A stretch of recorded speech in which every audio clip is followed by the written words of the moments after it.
你有没有发现，很多人一听到退这个字，心里就先输了一半，好像退就是懦弱，退就是放弃，退就是没本事，退就是承认自己不行。所以我们从小被教导要进，要冲，要撑，要赢，哪怕前面的人心已乱，局势已变，危机已经写在墙上，还是要咬牙往前。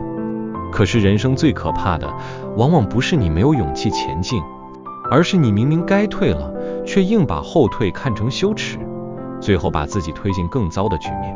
易经第33卦天山遁讲的正是这件事。这一卦不是教你逃避人生，也不是教你什么都别做，而是在告诉你，真正高明的人不是只会进的人，而是懂得什么时候该进，什么时候该退，什么时候要离开风暴中心，保存自己，等待时机的人。遁卦的卦象是天在上，山在下。山本来是高的，可是天更高，山看起来稳，天却更大。这种上下关系正好形成一种力量上的差距。你站在山上抬头望天，会知道有些东西不是你此刻能抗衡的。局势比你大，环境比你强，人心比你复杂，规则也未必站在你这边。这时候若还以为只要够努力够拼命就一定能逆转一切，那往往不是勇敢，而是自我感动。遁卦的卦辞说，遁亨小利贞，这句话非常值得反复咀嚼。遁不但不是凶，反而是亨通的，也就是说，在某些时候退反而是顺的，退反而能通。因为真正的阻塞不是你少做了一步，而是你已经走到不该再走的地方。当局面已经不利于正面冲突，当小人得势，君子道消，当你再多说一句，再多争一寸，都只会把自己拖进泥沼，那退就是让道路重新打开的方法。但卦辞后面又说小利贞，这4个字更重要。遁不是乱退，不是灰心丧志，不是从此躺平，而是即使再退也要守住正。你可以离场，但不能失德；你可以沉默，但不能同流；你可以不争，但不能自甘堕落。这就像一个人在职场里，明知道部门内斗严重，上面的人喜欢听奉承，下面的人互相甩锅，这时候若硬要用正直去当场碰撞整套腐烂结构，多半只会先把自己撞碎。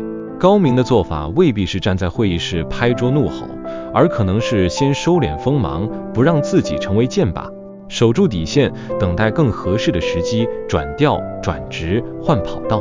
这就是小利贞的精神。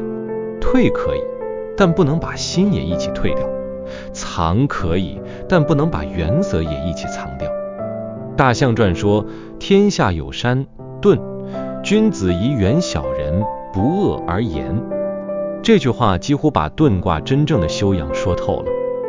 君子遇到不对的人，不对的风气，不对的局势，第一件事不是撕破脸，不是逞一时之快，而是远小人。注意，是远，不是斗。很多人之所以把自己过得那么累，就是因为总以为对付小人的方式只有揭穿、反击、报复、碾压。可易经在这里给出的是另一种更高级的智慧，与其把力气耗在烂人身上，不如拉开距离。因为小人最擅长的从来不是正面交锋，而是拉你下水，让你在情绪里失态，在纠缠里耗损，在争执里失去分寸。一旦你跟他陷入同一个泥坑，不管谁赢，身上都脏了。可是大象传又补了一句，不恶而言，这更是成熟之人的界限感。远离小人，不代表你要表现得咬牙切齿，处处仇恨，因为一旦你对他充满情绪，其实你仍然被他控制。真正厉害的人不是每天骂对方，而是心里早就把对方放到不值得自己动怒的位置。他不恶，不是因为看不清，而是因为不愿把自己的心交给烂人污染。他严，不是因为摆架子，而是因为界限清楚，态度明确，让对方知道你不亲近，不附和，不给机会，不留模糊空间。这放在人生里太实用了。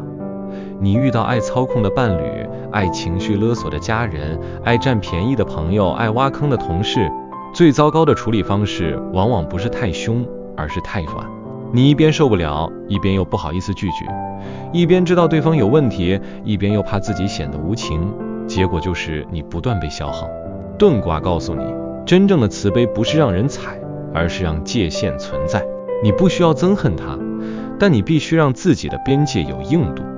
遁卦6个爻更像是一张人在混乱局势里学会后退的成长地图。初六说，遁尾利，勿用有攸往。退的最糟的一种情况就是已经落在后面了还不肯停。尾是拖在最后面，代表你退得慢，反应晚，警觉不足。这种时候最危险，因为危机都已经逼近身边，你还在想再撑一下，再看一下，再忍一下，也许会有转机。很多人的灾难就是从这种侥幸开始的。感情明明已经失衡，对方一次又一次消耗你，你却老想着再给一次机会。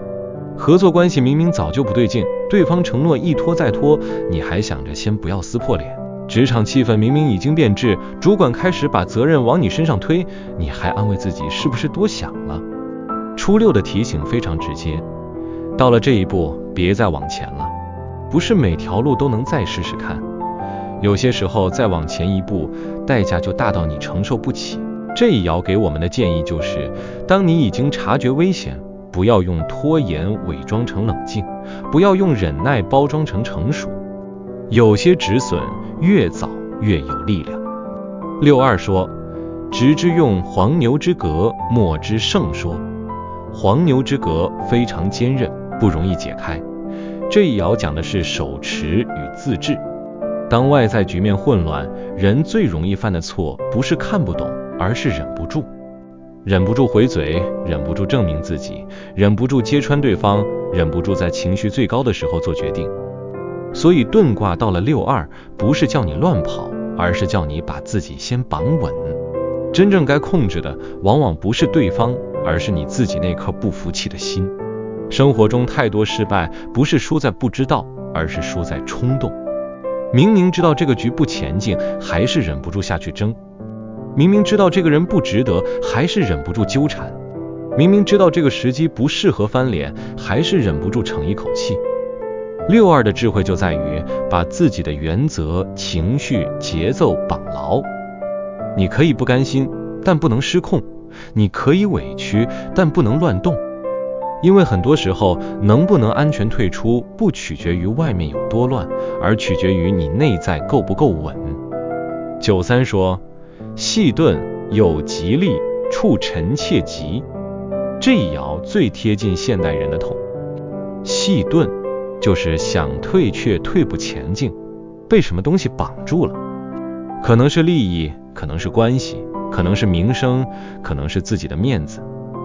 你知道这地方不对，你也想离开，但你心里又舍不得，于是表面上说要退，实际上一直回头，一直牵挂，一直割不断。这种退法最折磨人，像病一样。你离开一段烂关系，却每天偷看对方动态。你想从有毒职场抽身，却又不停幻想是不是还能翻盘。你明明知道某群人只会利用你，却又害怕自己离开后失去资源。这就是有吉利，心病最难治。可是爻辞后面说处臣妾吉，意思并不是让你回去当奴才，而是在告诉你，当你还没办法完全改变大局的时候，至少先把自己能控制的小范围安顿好，先顾好你真正重要的责任，先守住你的生活基本盘，先保全身边值得保全的人，不要妄想一口气赢回全部。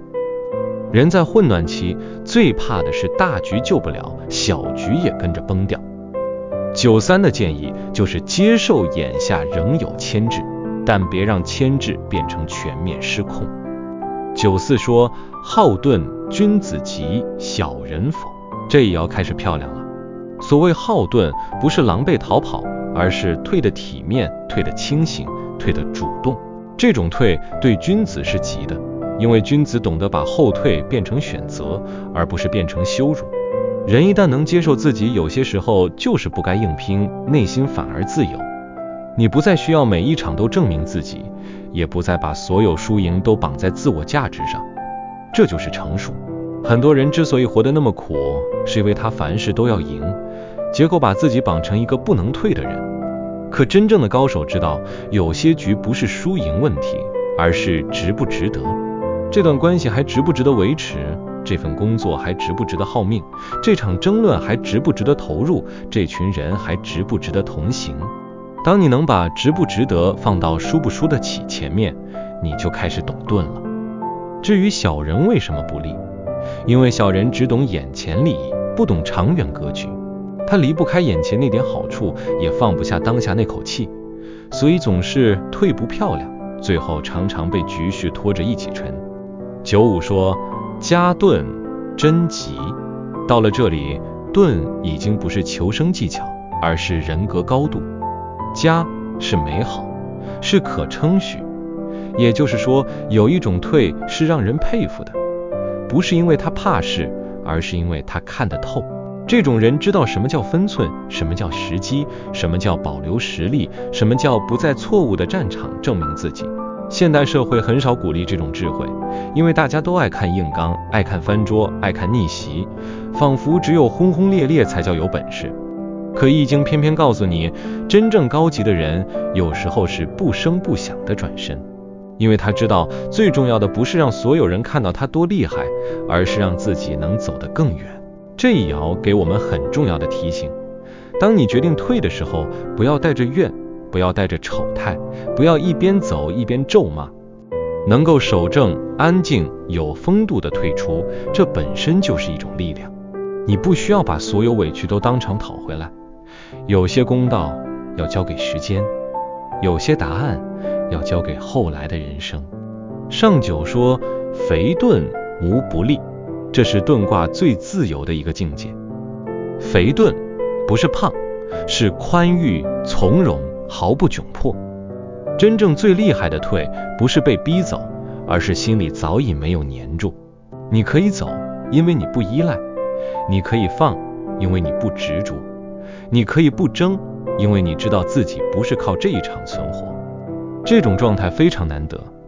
很多人之所以退得难看，就是因为他把太多东西绑在一起，名声绑在这份工作，价值绑在这段关系，安全感绑在这个圈子，未来绑在某个承诺。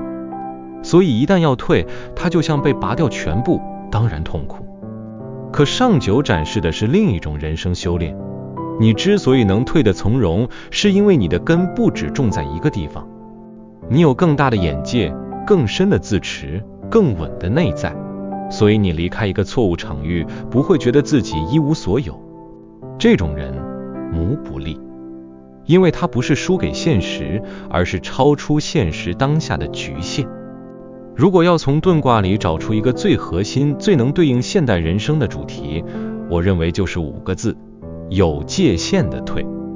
不是逃避，不是躺平，不是认命，而是当你确认这个人不值得深交，这个局不值得硬拼，这个场域只会消耗你，你要有能力后退，同时守住你的清醒、尊严与原则。今天太多人不是不懂努力，而是不懂界限；不是不够勇敢，而是不肯承认不值得。于是在人际里一再被侵入，在感情里一再被消耗，在职场里一再被利用，最后还安慰自己，这叫成熟，这叫忍耐，这叫顾全大局。可遁卦不是这样看，遁卦会问你，你顾全了大局，那谁来顾全你？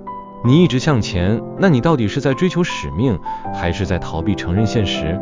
你以为自己不退是坚强，可会不会其实只是舍不得自己的幻想？所以当你遇到遁卦，真正要思考的不是我要不要逃，而是我现在该不该离开一个错误的战场。如果你的感情已经只剩下消耗与控制，那你的第一步不是继续证明真心，而是拉开距离，看清彼此到底还有没有尊重。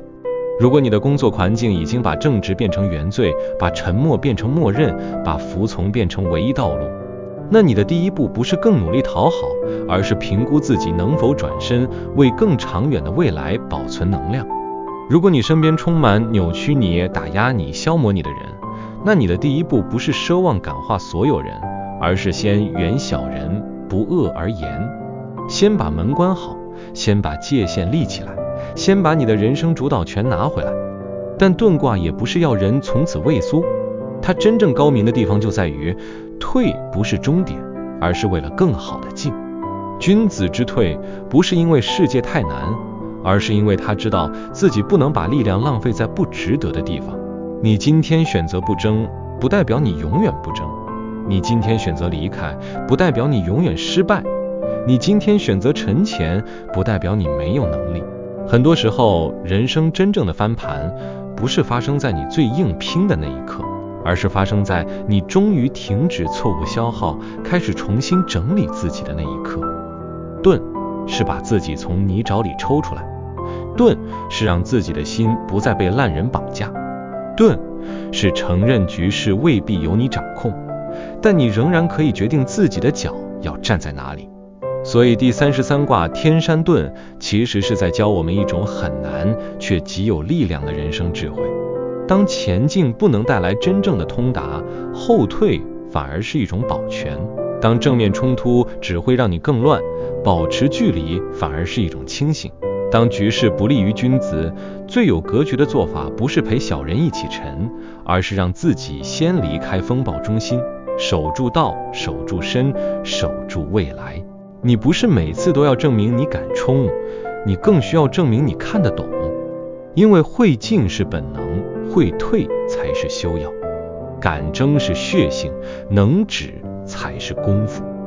也许你现在正卡在一段明知不对却退不下来的关系里，卡在一个明知消耗却不敢离开的位置上，或者卡在某种面子与执念里，明明知道再撑下去只会更苦，却总觉得一退就输。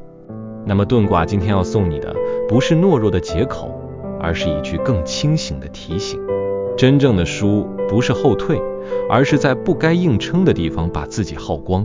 真正的赢也不一定是留在原地证明什么，而是你知道何时转身，如何保全，怎样不让自己被错误的人事物拖进深渊。如果是你人生中有没有一段其实早就该退却拖了很久的经验？你认为退到底是懦弱，还是另一种更高级的智慧？欢迎把你的想法和故事留言分享出来，也许你的那一次转身，正是别人此刻最需要的提醒。